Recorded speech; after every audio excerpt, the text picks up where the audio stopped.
Today we'll be adjusting valves on a Kawasaki Bayou 220. And we've got this motor pulled for other reasons. You don't have to pull your motor to adjust the valves on your Bayou, but I'm gonna go ahead and pull this pull starter assembly off here. 8mm bolts all the way around there. You don't even actually have to pull your shifter, just push it down slightly and you can pull that recoil assembly off. You're gonna wanna have feeler gauges handy, 10mm socket, an 8mm socket, and a 10mm wrench to adjust these, and a small screwdriver. So first thing we're gonna do is the intake side here. We're gonna pull this cover here, two 10mm screws. We've got an O-ring in here. You wanna make sure that that's seated properly going back together.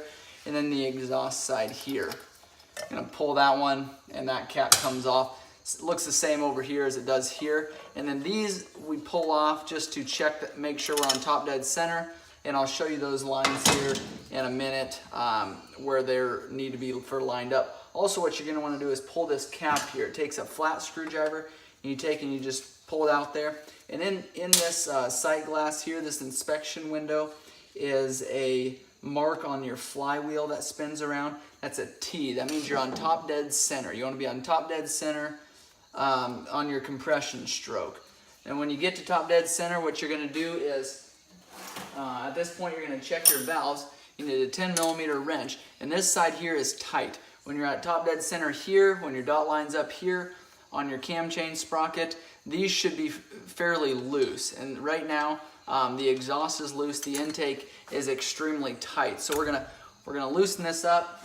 We're gonna grab a flat screwdriver, and we're gonna get these into adjustment here. And it wasn't terribly tight.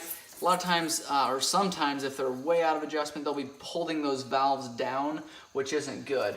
Now, the valve specs on this for intake is gonna be 0.006 to 0.008, and that's measured in inches. The exhaust on this one is gonna be 0.007 to 0.009. So what we're gonna do, we're gonna put them right in the middle, and intake was 0.006 to 0.008, so I'm gonna get a 0.007 and slide it in there.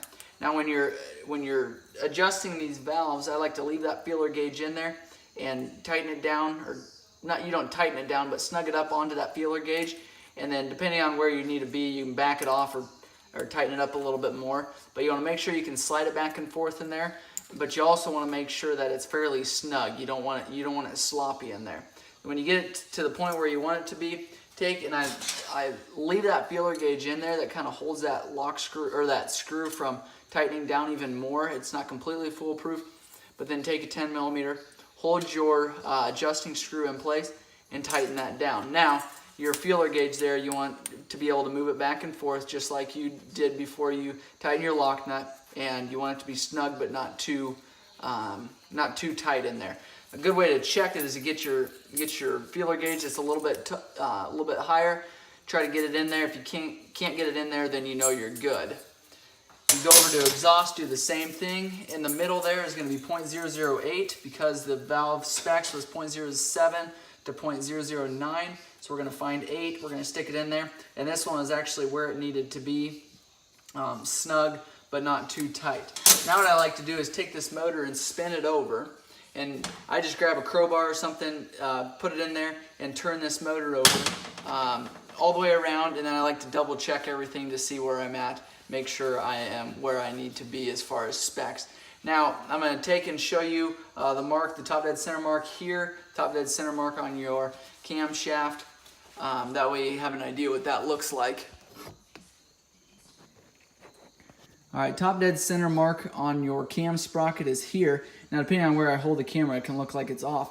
It is gonna look slightly off, but if you take, and the way you can check it is just wherever your dot is, so it's in a groove on your sprocket. If you were to move that over a full tooth, it would be clear over here, which obviously isn't right. So you may not be lined up dead on in the center, but you're gonna be awful close. You're gonna be as close as possible, because if you, like I said, if you go over a groove, you're not going to be in the right place. So putting your cam chain back on, you can line that up with your groove there, but it might move slightly when you tighten that chain up. Now your mark down here is going to look like that, and You may not be able to see the T in there, but that T is for top dead center. So you can spin this recoil pull starter around, and that will that'll actually move your crank. It'll move your cam chain here, but it'll also move that mark and spin that around to find top dead center. So that is a valve adjust on a Bayou 220 four-wheeler.